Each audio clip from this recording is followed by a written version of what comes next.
Hello everyone, welcome to my YouTube channel. আজকে আপনাদের সাথে শেয়ার করব অ্যাডোবি প্রিমিয়ার প্রো দিয়ে কিভাবে আপনি ভয়েস এডিট করবেন।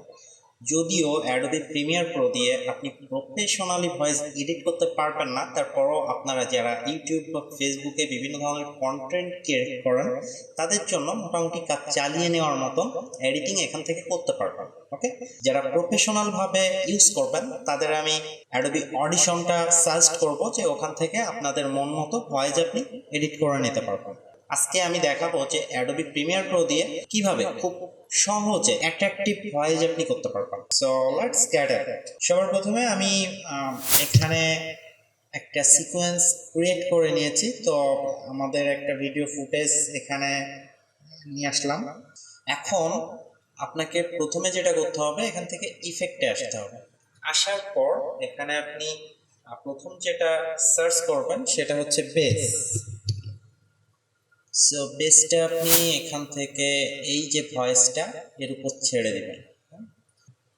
দেন এখানে আপনি সার্চ করবেন প্যারামেট্রিক ইকুয়ালাইজার। তো আমি এখানে টাইপ করলাম,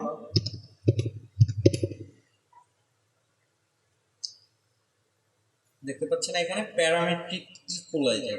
এটা আপনি ড্র্যাগ করে ধরে আপনার সাউন্ডের এখানে পেস্ট করে দেবেন। তারপর আমরা এখানে টাইপ করব নয়েজ রিডাকশন। এখান থেকে আমরা ডি নয়েজটা ইউজ করতে পারি। ডি নয়েজটা এখানে ড্র্যাগ করে আমাদের অডিও লেয়ারের উপর দিলাম। অ্যান্ড ডিভার্ব আপনি ইউজ করতে পারেন, তো করলে করবেন, না করলে দরকার নাই। এখানে যদি আপনার অডিওটা কম মনে হয় আপনি ইফেক্ট কন্ট্রোলে আসবেন। আসার পর এই লেভেলটা আপনার মতন করে আপনি বাড়ায় নিতে পারবেন। সো এখানে দেখতে পাচ্ছেন লেভেল, এটা আমি ফুল করে দিচ্ছি। একটা জিনিস খেয়াল রাখবেন, এখানে যতক্ষণ না পর্যন্ত রেড মার্কে এটা ক্লোজ করবে ততক্ষণ আপনি এটা বাড়াতে পারবেন। ঠিক আছে, এখানে রেড মার্ক, যদি আমি এটা আরেকটু বাড়াই তাহলে দেখতে পারবেন এটা মোটামুটি ঠিক আছে। এখন এইগুলোর সেটিংস আমি কিছুটা চেঞ্জ করে দিব। তো কিভাবে চেঞ্জ করব, এখানে সবার প্রথমে দেখতে পাচ্ছেন বেস, এটা আপনি 4 থেকে 6 পর্যন্ত রাখতে পারবেন। তো আমি এটা 6 করে দিচ্ছি। আপনার ভয়েসটা একটু মোটা মোটা শোনাবে বা একটু প্রফেশনাল মনে হবে। দেন এখান থেকে ডি নয়েজ যেটা আছে সেটাই থাক। এখান থেকে আমরা কাজ করব প্যারামেট্রিক ইকুয়ালাইজার।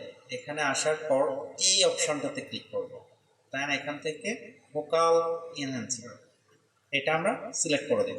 ওকে, তো এটা সিলেক্ট করার পর আমরা যদি এটা একটু ওপেন করি তাহলে ভয়েসটা শুনতে পারবো। আপনারা শোনেন।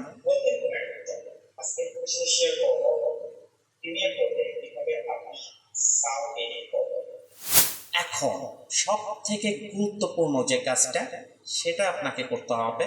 দেন এটার জন্য আপনি সরাসরি অডিওতে চলে আসবেন। এখানে দেখতে পারবেন যে ডাইনামিক। দেন এখানে আসার পর এখানে কতগুলো অপশন দেখতে পারবেন। এখান থেকে সবার উপরে যে অপশনটা এখানে আপনি ক্লিক করবেন। দেন এখান থেকে আপনি সবার নিচে দেখতে পাচ্ছেন যে ডাইনামিক। ওকে, এখানে আপনি একটা ক্লিক করে দিবেন। দেন এটা আপনি বাড়িয়ে 5 পর্যন্ত রাখতে পারেন। ঠিক আছে, আপনার ইচ্ছা মতন আপনি এটা করতে পারবেন।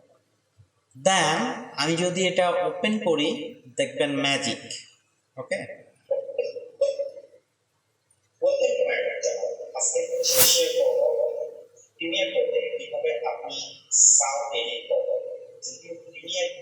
সব থেকে বড় কথা এটা রেকর্ডিং এর উপর ডিপেন্ড করবে।